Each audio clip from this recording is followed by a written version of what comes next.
Hi everybody, I have 5 tips for you today on how to stop touching your face. This is the last in part of a video series on how to stop touching your face, specifically your mouth, eyes, nose, and today we're going to talk about your face in general. In this COVID era that we live in, the most important thing you can do to prevent yourself from getting sick is to wear a face covering in public. Follow closely by washing your hands frequently and to stop touching your face. The reason why is that you go through life touching everything, and then you get your hands dirty with dirt, bacteria, and viruses, and then you bring that to your face unconsciously without even thinking about it, but that's one way that we get sick. So we need to stop doing that. In the first video in this series, I talk a lot about how to become conscious of something that you're not conscious of. So please check out that video to get more of that information and stay tuned for our tips for today.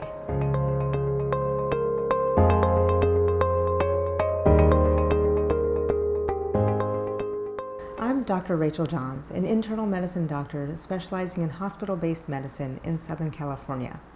My passion is educating patients on healthcare topics that matter so that you can live your best life. We're talking a lot about COVID-19 these days, and there's a lot of misinformation out there. So I'm here to give you the most accurate, up-to-date information, bring you the latest on scientific research, and dispel some myths. So please subscribe to my channel so that you don't miss any of this important information.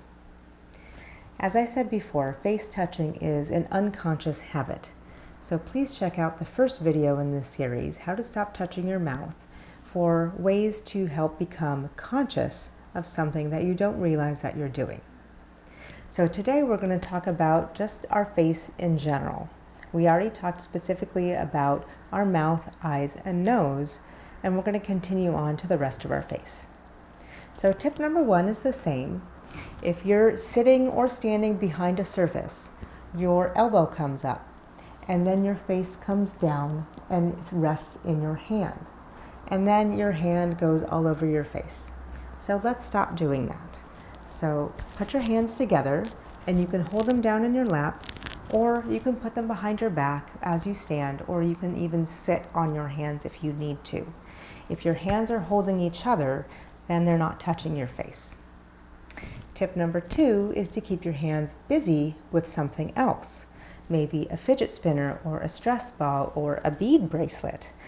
The point is to keep your hands occupied with something so that they're not available to be touching your face.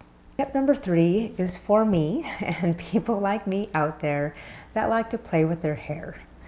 I like to have my hair down, but as I'm sitting at my desk and writing, my hair comes down and gets in my face. And so then I bring my hand up and I move my hair out of my face.